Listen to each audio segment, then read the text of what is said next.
bodies and kind of shame. I mean, it probably needs a collar spot. It doesn't need that long.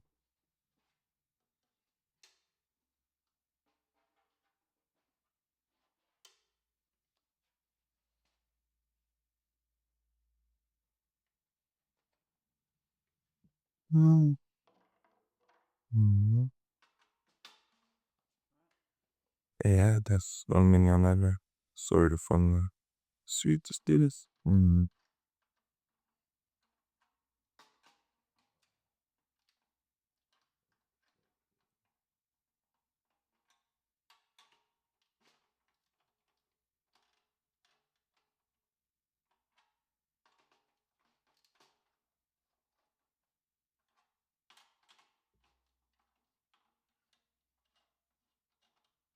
Do you want me to describe what I'm doing? Yeah. Please describe what we're there for. Okay, so basically, I'm just taking everything down to loose tension on all the different screws, and then I don't really have a measurement. I just kind of, because I had this twisty rubber thing on here, I just kind of feel how tight it should be, and then that tells you. I don't really overthink things too much, to be honest. And then do they be tightened to re-add tension?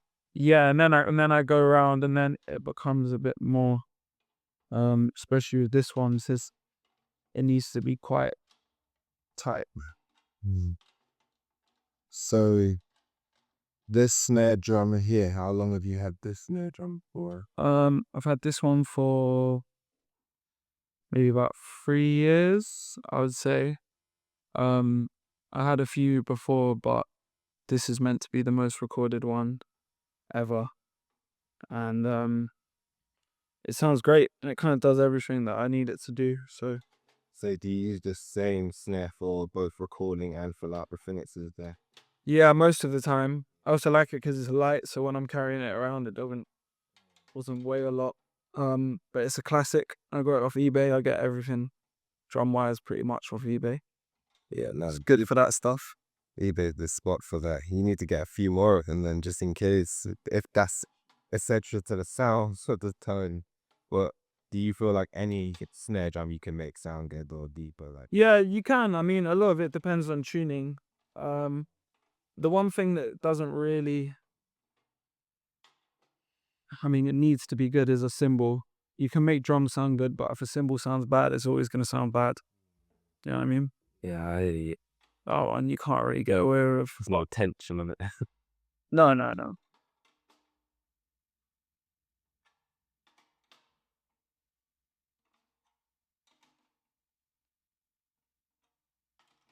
How did you learn how to do this?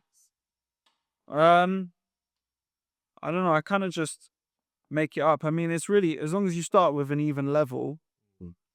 you can kind of just feel it from there. You pick up different tips. There was one I picked up off this German drummer called Benny Greb, and if you get you can do 1 or 2 lugs closest to you on the top side. This is the bottom, and you take them all the way down. You get a really low fat sound in the middle, but then you still get the tension for the articulation and the ghost notes, and a higher pitched note further up the drum, so you can kind of have 2 sounds instead of doing a low tuning for a fat sound or going high for a sharp. Oh, okay. So you can almost have 2 snares in one. Exactly, yeah. That's cool. I didn't know that. That's really cool. That's the way to do it.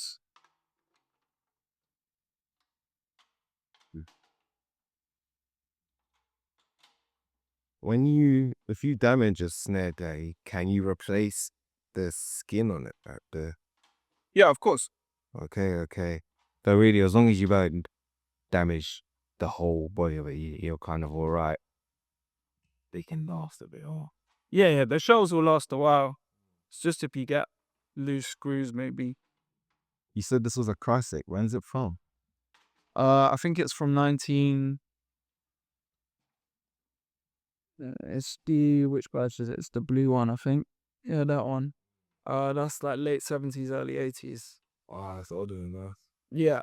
The earlier ones, the 60s ones, are worth even more, but this is called the Supraphonic 400, and I found it for £400. So I bought. Huh. That was, do you know what I mean? As good as I'm gonna get. Now. I mean, Yeah, sometimes cost doesn't mean anything anyways in instruments. It's all about quality. Sound and quality, those are the two things. I will say one thing though. You can see the chrome has got all these little holes and damage on it. If you go around the drum, especially on that side. And the British ones, Premier, used to be really good. Um, and I've got drums. I've got one drum of theirs which is over 100 years old, Wow. and the chrome on it is perfect. Nothing wrong with it. So what do you think led to that deterioration? I don't know. It's just they used to do the chrome for Rolls Royce, Okay. so they were just like the best in the world, I think. Yeah, that makes sense. Yeah. But those drums are amazing. But yeah, Ludwig made the best snare drum, something up in the world. To be honest with So yeah, stick to what's the best to you, love, you know? Oh yeah, I'll just get a whole variety of those and then that.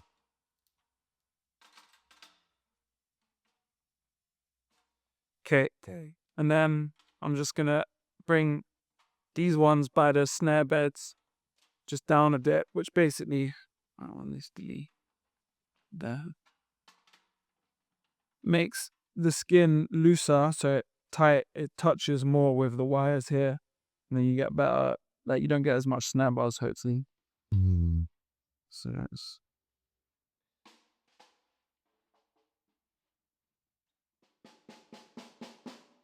Oh,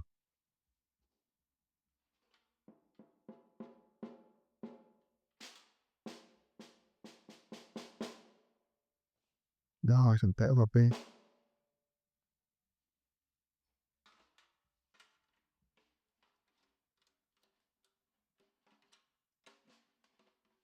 this is what I mentioned about keeping those ones low. So you mean there's a black carbon bottom architecture, you cannot see the recliners, yeah? Okay.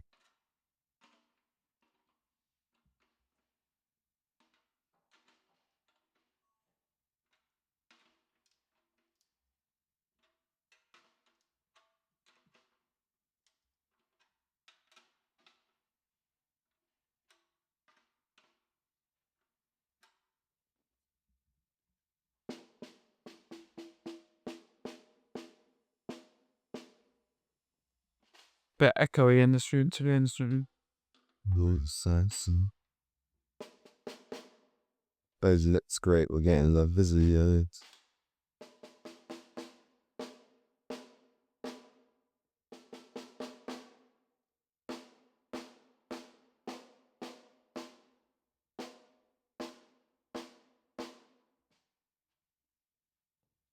So That's so cool, Ruby. that's that. You really don't even recognize it, but you're so cool. I'm looking at the spirits, I'm just like, yeah, like, cool guy.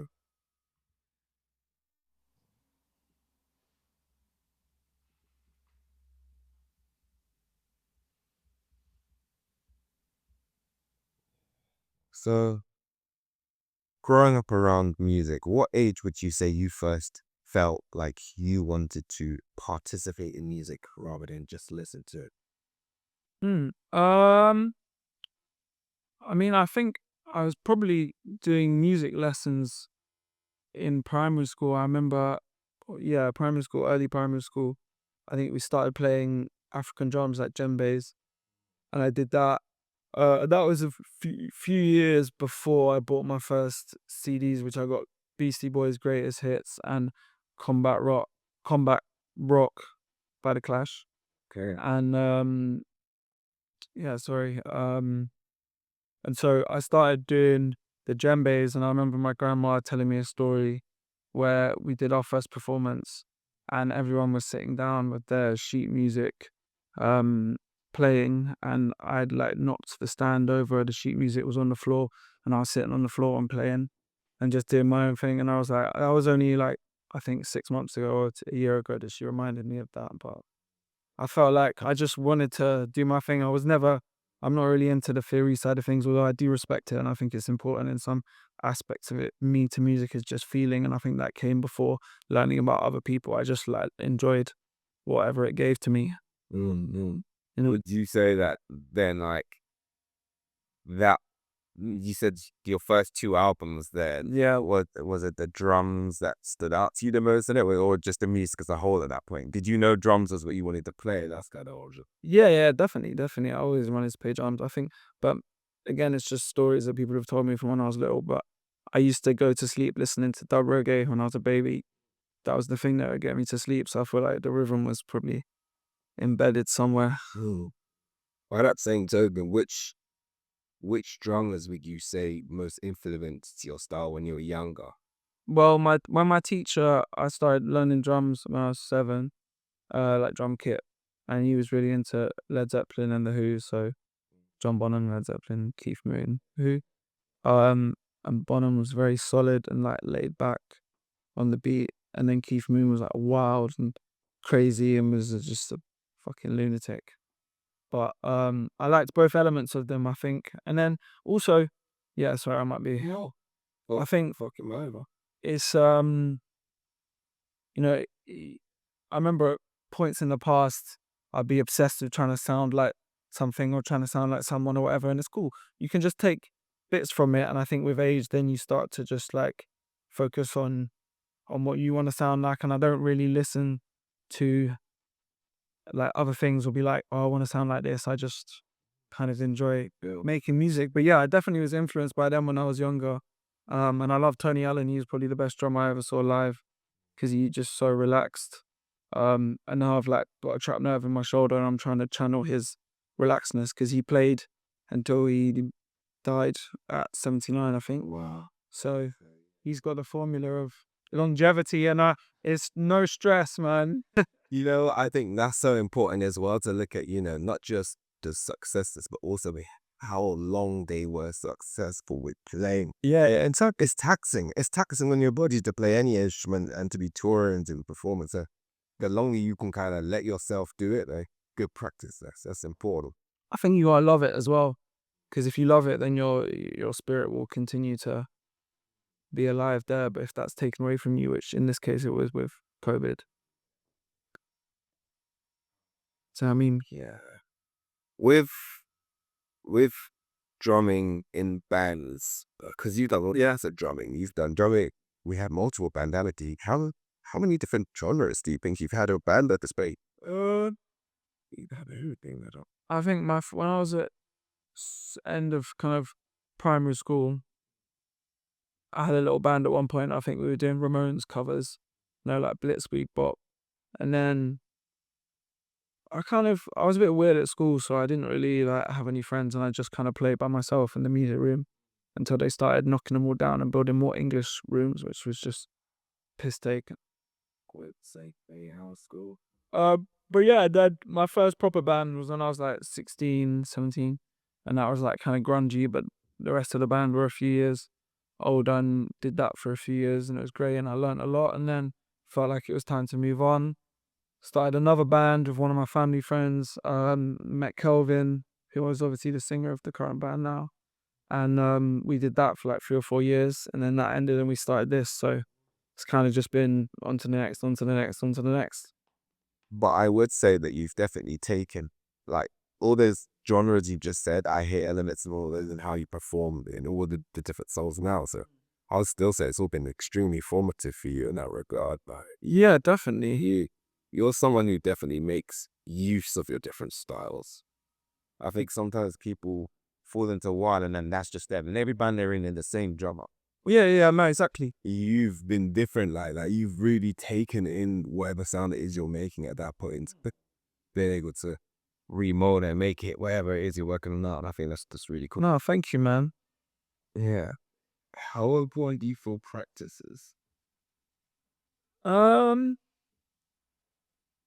I think practice is obviously very important. I'm maybe not the right person to. I asked that question too because I'm not really someone who practiced a lot at all. I think I've done a lot of production of music, kind of. I'm performing a live show, then yes, I'll rehearse for the show. But I wouldn't say like I sat there and learned how to read music and then practice that day thing and then learn that stuff. That is never my thing, really. But with drum, I suppose it's a bit different because you have, drills you can do and like just rhythms you can learn. Well, I remember even just being able to play like a really basic like kick and snare beat, and having the coordination of playing something different on the right hand, your left hand, and then your right foot, and just three elements. I played the most simplest thing. Had to do it over and over and over again, and then eventually you get it, and then you get it right for a bit, and then you wouldn't get it again, and you had to like break through that barrier of just pure coordination. Which is obviously there's definitely elements to drumming you have to just practice through, otherwise you'll never get anywhere. But I think the most important thing is just doing what you enjoy, because then you'll want to do it more. Yeah, it's like the structured approach is just to do what you enjoy it and have fun. 'Cause if you just do what you do, then you'll get better anyway. Yeah, of course. So, John, that can be the most structured approach without having to look at books and stuff. No, that was never fun for me, and it's like even when I remember studying music for a bit at school, and we just like do covers all the time, and I'm like, why are we doing covers? Why can't we just fucking make music? Like, what? I thought I was here to make music. What? I don't want to. What is it's why am I learning a song, bro? It's the strange thing that they inherit once you make something new. And don't get me wrong, I love making covers too sometimes, but Yeah, but with you, but I'm so with you. It's like, no, let's make something new. We can put something new in the world. I'll be can cover. Let's do that. see, you make covers if you can do a cover if you make your own music, but if you're just doing covers all the time, and I especially think at that age when it's like you want to be just developing your sound, and most importantly, developing your ear, because music is something you share with other people. It's not something you do by yourself. Do you know what I mean? Especially for the drummer, you got to set the groundwork for the rest of the music, and need the feeling of the song. Like I think the drums can change the atmosphere of a song. Yeah, with that, would you say there's an order to do it? You can drum like I start all of my songs with drums. Every single song I ever make, I start with drums. Yeah, I say it should do what it said because some people don't. Some people don't. Drum comes later on in that process. So like for you as a kind of you also produce as well. So Yeah. you drums is the first thing you think of always, isn't it? Or no. Well, yeah, I mean, I've been starting to play a little bit of piano and trying to teach myself bass, and I kind of start with doing keys, and then it's weird, and then once I've done like however many little parts or whatever, I can put drums to it, but it seems easier for me to do the little keyboard parts and then harder to then come to the drums after doing that. Whereas if I start with the drums, then it kind of. I remember when I was younger, I just used to make these mad rhythmic fucking loops that were just 16 bars and just like, and then leave it and then just make another one. And it wasn't until I started making music with Kelvin in his bedroom, and we just broke it all down. Then it's like having someone to do that with, who's then writing guitar parts and writing lyrics and writing bass lines. Then you can learn about structuring and stuff. When it was just me on my own, I'd just be like making some loop that's like weird rhythmic shit. But then also I came full circle and then just realized that actually simple is way better because it's effective and it's more, it's like you got to do stuff that delivers, Yeah, I mean, not that just like washes around. it's interesting because like I've watched interviews with people like Metro Boomin who they focused on making 16 bars. That's the whole thing. Yeah, but on that, and then if they need to make that into a full song later, then they will. But yeah, it's interesting because the approaches to what you consider a full song can be so different, and where you kind of come into it from. Yeah, definitely. Yeah, I like we spoke about it before, but salsa. How like you played a salsa band? Can you tell me a bit about that? Yeah, well, I have danced salsa on and off just for like fun. We've done lessons with my auntie, and yeah, so I love that kind of music, and sometimes it does influence me a bit. And then I played in a samba band when I was younger, um, for quite a long time, and it was great. It was just all drummers, so it was very drum centric. Um, and going from I played the big bassy one at the back, and I like that one because it was all about space. But yeah, the rest of everyone else was there being busy. Do you know what I mean? And I just wanted to like, is it doing boom, Yes, yeah, yes. boom, boom, boom? Yeah. It's like it's nicer when you have the big gaps and the off beats, and it's like you have to then have a good internal clock because the beats are way further apart. Like if you can get into playing it techie and be there practicing rudiments all the time, great. You know what I mean? I'm not dissing that, but I always kind of try to go more on feeling and like space within songs. Sometimes it's fun to be busy, don't get me wrong. Like I do understand the joy of it, but I'm not into overusing it. Yeah, I'm with you. I'm with you. Okay, next kind of question go kind of more about you personally in terms of just, you know, identity, I suppose. Yeah. So, sense of self. As a musician, do you see that as who you are or as a part of you? It's a very harsh, squirty. Mm. I think it's both really. I don't want to have an annoying answer like that, but Oh, how? It's an annoying question. music is obviously part of me because it's part of my life, and it's like the main thing I want to do with my life. And I say it's the thing that brings me the most joy in life when it's when it's really at its truest form, which is great. Um, and I think, well, what was it? Is it part of you or Yeah, do you see yourself as okay, I'm a musician and that's all that, or do you see it as oh, I am Rudy and I'm a musician, it's something that's how I do, and then part is you, eh? yeah, I'd say I'm a musician, but also, I just think, especially in the world we live in now, you have to be able to do so many different things. You can't just do one thing anymore. So I think I don't want to be like, ooh, creative, because that sounds really.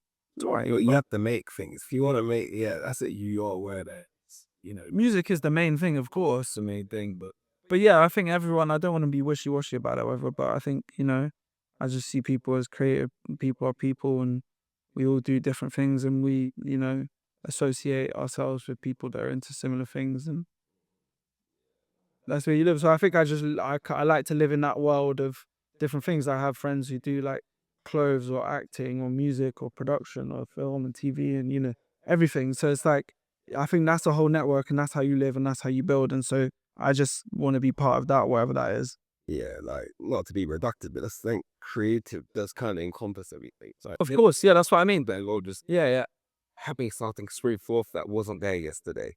yeah. And that whole bit and it being really as part of everyone's soul that's involved in it, and just that it's really key in my life. Would you say that your journey as a musician has helped shape your sense of self?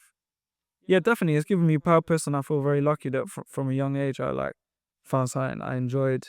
And even like I went back to that comment, I've always kind of never really practiced my rudiments too much, which is like the drum formula patterns. And sometimes I wish I had better technique or whatever, but I think you can always learn technique, but you can't learn feel. I think that's always number one. And sometimes I don't like sounding too robotic anyway. Yeah, because you want to have a bit of personality. Yeah. And it's real life timing in it as well. Oh, Especially. but then also make music where I just produce the drums and they're all samples and I love it. And if it serves the song and it sounds great, I don't care. That's the most important thing. If it needs live drums on it, then great. I'm happy to do both. But yeah, No, that's a good answer to my opinions. Have you faced any challenges with everything within the music industry or? And mm, I don't know. I just think, especially with this band, when you're trying to do something a bit different or a bit new, it takes longer because it's not something that people can immediately identify and go, that sounds like this. This is something that works. We can market this there. Do you know what I mean? It's established, it's ready, they have the network, they know the things to associate with, and it's done. So I think things take longer, and especially with Spotify now, where it's just like, was it like 10,000 plays for a penny or something? I don't know because it's big. It's just like, or a pound, I don't know. But yeah. how do you think it is difficult? Yeah, how do you think it could maybe overcome some of these things as time goes on? Well, they just need to start like actually paying musicians more to be able to survive. And I think this is not just music; it's all creative industries at the moment are completely getting fucked, and you can't escape it in whatever form. And most people have to do other jobs and other things. And I've been making coffee for 10 years, and it's great. It's given me a platform. I can do it part time, and then I've been able to do my music. Um, and obviously, what gives me joy is making music and playing drums. But also, you got to appreciate the things that just give you the drive to make sure that's what you end up with. How did you discover that you were good at making coffee? I know this sounds kind of silly. How did Well, my friend Harry got a job at this coffee place, and then I think I got kicked out of school. I didn't do very well in my first year of A level, and I basically told my head of year, because we weren't allowed chewing gum, and I saw them chewing gum and then spitting on the floor, and they were with like a group of other teachers, and I went up to them and I said that they should pick up their chewing gum and put it in the bin because you're not setting a good example. And then that obviously didn't go down too well.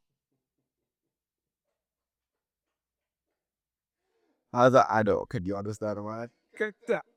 Yeah, of course, but you know what I mean? I just feel like I like being a bit. Do you know what I mean? When Hey, it was like what? the opportunity was too good not to take up, it was too. Well, you have to accept the consequences in life at times. I probably would have thought less of you, but not so. See what I mean? That I would be. It shows me already. Most of the way. I'm looking at all these books over there, and I know these are your marbles, but do you read at all? Do you? No, I've got terrible ADHD. I can't sit still for 5 seconds. No, I feel like I haven't read a full book since I was in high school, like an actual Well, big book. Yeah, like not obviously like little books are about big for fun, for hunsies.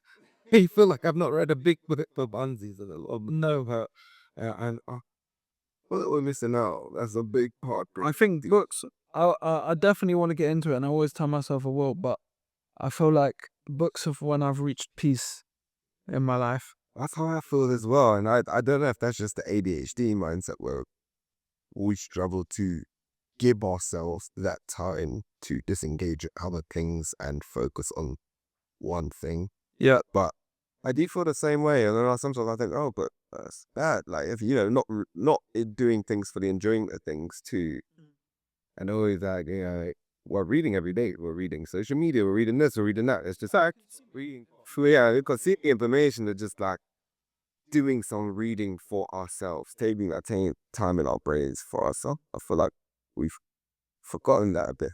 Yeah. I'm trying to get back to that anyways. So I'm talking in a hypocritical fashion because I'm not reading right now either, but that's at least something on my list of to-dos. Me too. Yeah. My favorite book is Siddhartha by Herman Hesse. That's a good book. What's that one, sorry? Siddhartha by Herman Hesse. It's like an interpretation of the life of Buddha.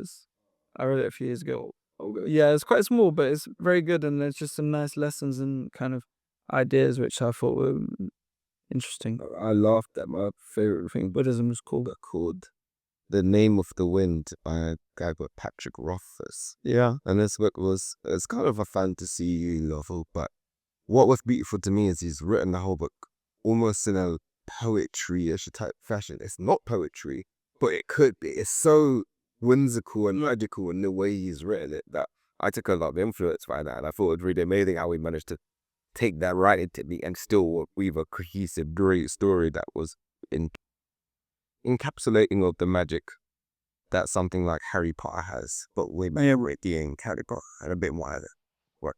Like I stayed at uni for 10 years, just consistently starting new courses so that he could continue writing his books. So I remember reading that as in high school, being like, wow, if you want to pursue a creative thing, then you got to do a lot of other stuff at the same time.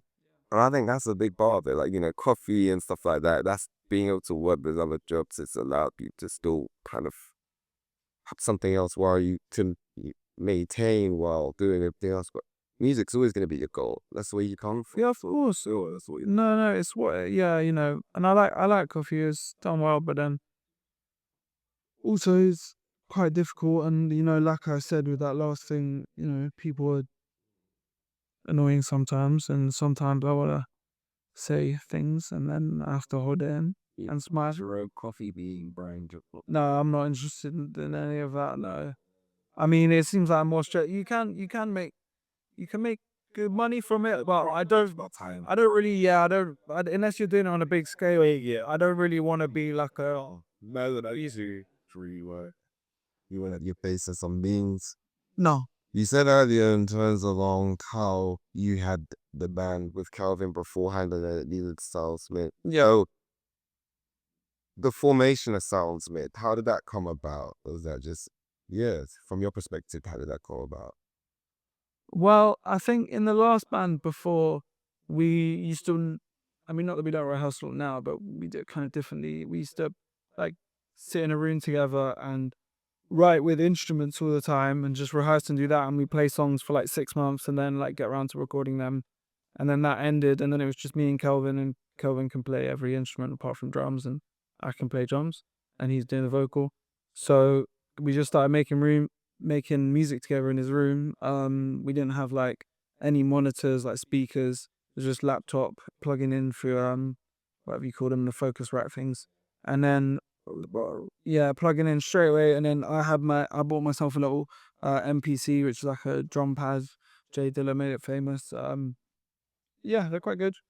Um, and I was just making the tunes on that and with my headphones on and then sending Kelvin files on a USB stick and then we were putting everything together. So it very much changed the way that we were like rehearsing and writing music, and instead of jamming the songs, we just write the parts and make them. And I think also the thing that I always connected well with Kelvin is, especially because he played bass in the last band, we could always just lock in and make music together. And it was like, it was never a difficult process. You know, it was just like you tap into a wavelength and you make music. And like that, when you can connect with people like that through instruments and through making music, it's great. And it comes naturally in like, if you can have people you can lock in with. Like, I'm not a theory person, but I just like jamming with people. So if you can play with me, do you know what I mean?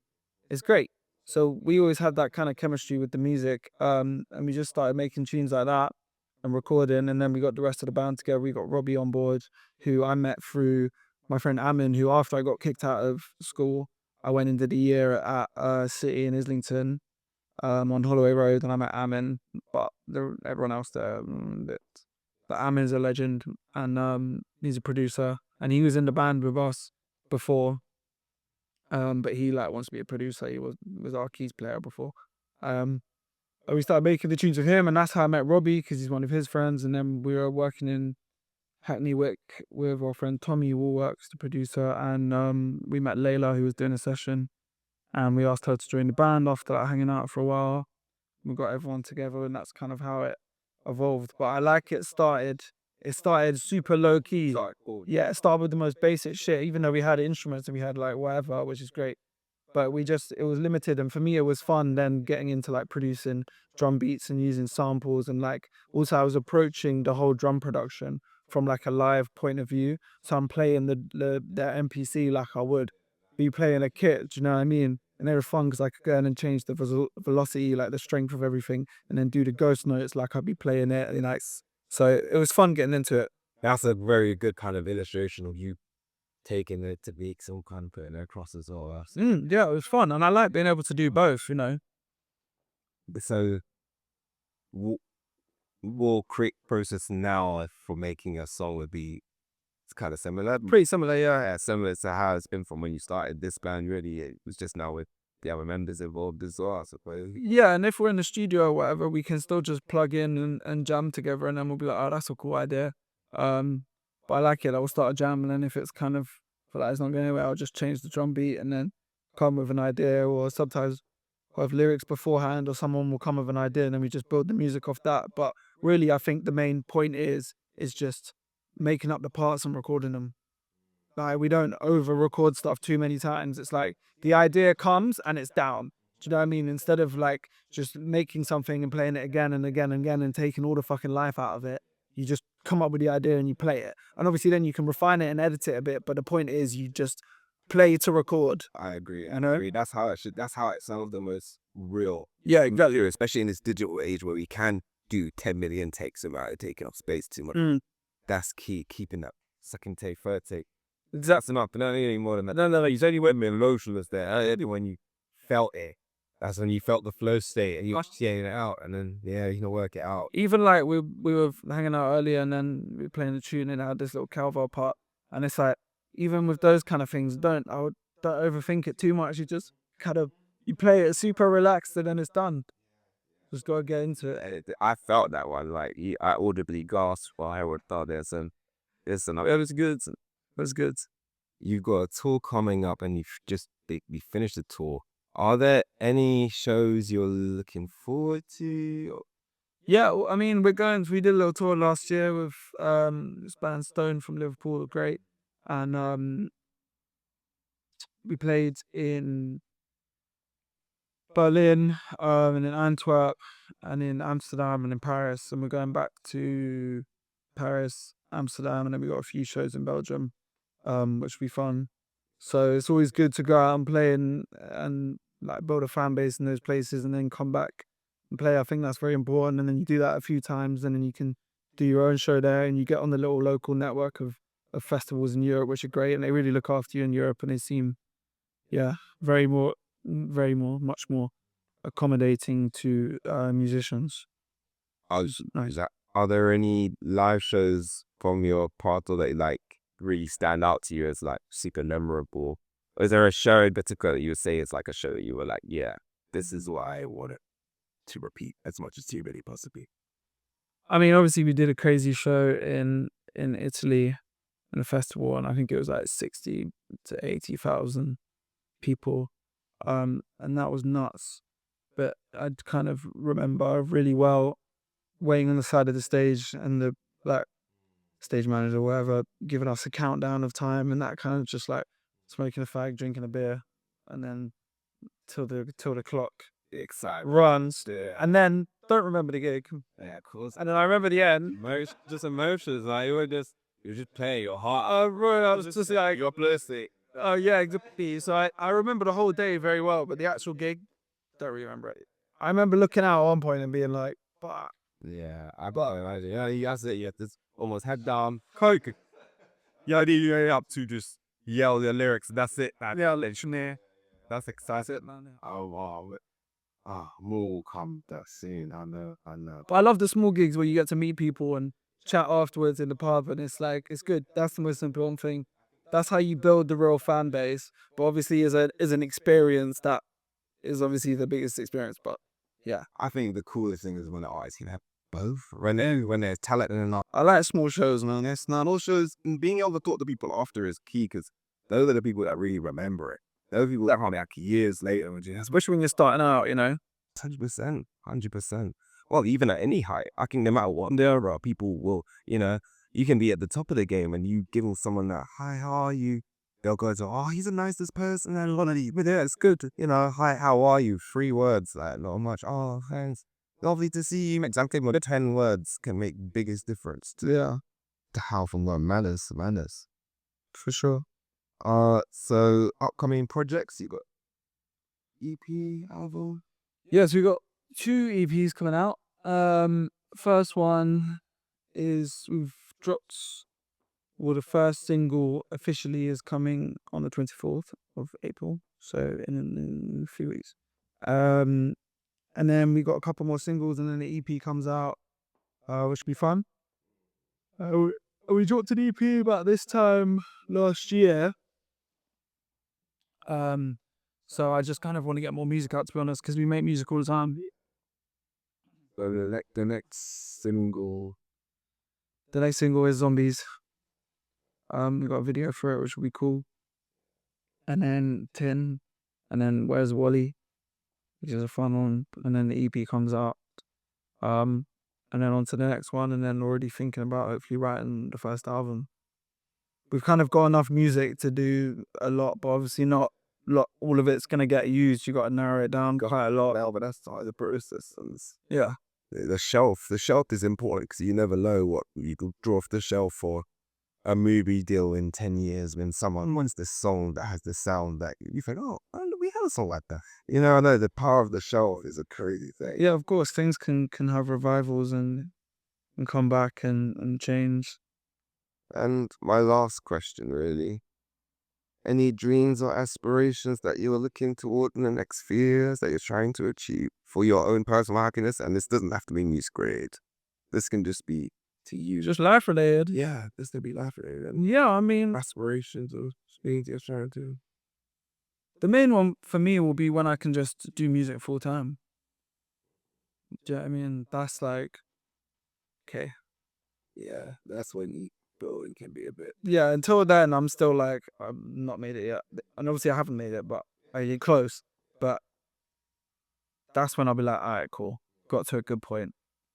That's one That's something to be proud of. Do you know what I mean? 100% agree, and I think that's an achievable goalpost to have. Yeah. I think it's important to have achievable goals so that you can know when you have achieved something. I think when you keep pushing, sometimes you don't see the progress you have made. You know, and I think that's key. The minute you can take a step back and be like, okay, I'm making music every day and things look good. It's the best way to be, man. And I think, long term, obviously, just playing music and being happy and being healthy and like, I like to look after myself and try and invest in that side of things because then that enables you to be able to perform well in your job and push yourself in life and work hard and, achieve things eventually. And I think my drum teacher always used to say, there'll always be people better than you, there'll always be people worse than you, just make sure they're not you. And I think being unique is the most important thing, and I think that's a nice way to end it. Something with that. Well, bro, Rudy, thank you so much. Thank you so much, bro. It's been a pleasure. Oh, amazing.